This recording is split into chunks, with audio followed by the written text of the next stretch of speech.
TRP के दौर में लोग क्या क्या ना कर दिए जिसका कोई हद नहीं। आप पढ़े लिखे लोग हैं, टीवी तो देखते होंगे यहाँ पर। तो बहुत बहुत आपका धन्यवाद, आप यहाँ आए।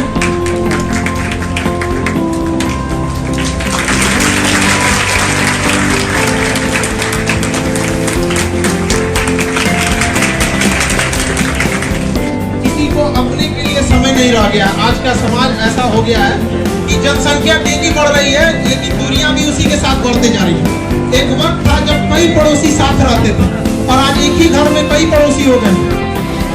इस भाग दौड़ की दुनिया में भी सबने इतना समय निकाला और इस 5वें पल्ले पे चढ़ने के लिए हम सब लोगों का बहुत तहे दिल से धन्यवाद देते हैं। आप लोगों के लिए ध्यान दिए और हम एक एक करके सर आप लोगों को अपने अनुभव के आधार पर आप लोगों को किस तरह से सफल होना है और आपको बातों को बताएंगे। गर्मी बढ़ रही है, लेकिन जो आपके चेहरे की जो मुस्कान मैं देख रहा हूँ और हौसले की उड़ान जो चाहत देख रहा हूँ, आकाश को छूने की जो चाहत देख रहा हूँ, उससे मेरा मन बहुत ही आनंदित है। मुझे लगता है कि सर लोगों ने बहुत कुछ बताया है समय के बारे में, बहुत चीजें। सब समय में मैं आपको एक दो चीजें बताना चाहूंगा अपने बारे में भी, कैसे एक संगीत का कलाकार जो पूरा वर्ल्ड घुमा कम उम्र में और लेनिनग्राद, ताशकंद, रिगा, तमाम जर्मनी, जापान और 50,000 लोगों के बीच में संगीत का परफॉर्मेंस देकर और ताली की गूंज इस कान में गूंजी, वो व्यक्ति अपने माता पिता, अपने गुरु का मान बढ़ाने के लिए अपने उस लिंक को बदल दिया।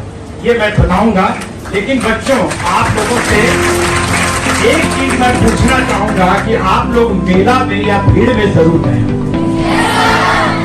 ना?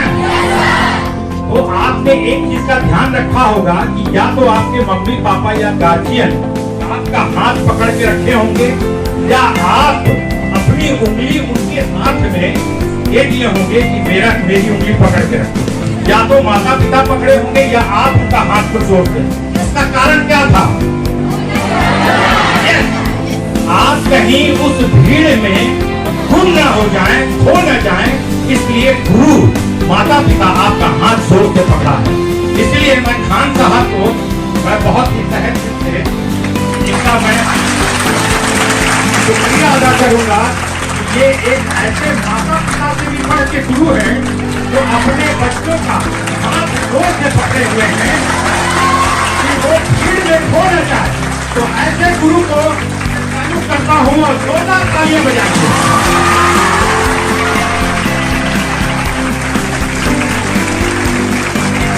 बच्चों, मैं आज एसपी साहब बैठे हैं, तमाम लोगों ने अपने अनुभव शेयर किए। मैं एक चीज ये कहता हूँ कि जो बच्चा फेल हुआ वो समझ लीजिए कि उसके लिए एक इंडिकेशन है कि आप जहाँ के लिए आप फेल हुए हैं उससे कहीं आप आगे बढ़े। जीवन का जो असफलता है वही जीवन को सफल बनाने का जज्बा पैदा करता है। अगर आप असफल हुए तो आप अपने आप को खोजिए किस कारण से हम असफल हुए। क्या हमने अपने समय को सही ढंग से उसका तरीके का निर्णय किया कि नहीं, पढ़ाई पर कंसंट्रेशन किया कि नहीं, सही चीजों को ध्यान से अपने गुरु की बातों को सुना कि नहीं। और जब उस चीज को आप खोज लेंगे तो मुझे लगता है कि अगर आप पीएचडी बनना चाहते हैं या एमबीए बनना चाहते हैं या कुछ भी, उससे भी आप आगे बढ़ेंगे। सही कहा कि आप अपने स्वास्थ्य का ध्यान रखें। बच्चे बेवजह बिना समय के खा लेते हैं, कभी भी सो जाते हैं, कभी उठ गए बिना समय धोए, कहीं भी जाके पढ़ने लगे, जब उठ गए। नहीं, समय रूटीन बनाइए। आप सुबह उठते हैं, सुबह से लेकर रात तक 24 घंटे का एक रूटीन बना हुआ होता है और उस रूटीन को जो जीवन में फॉलो करेगा वो निश्चित ही बहुत आगे बढ़ेगा।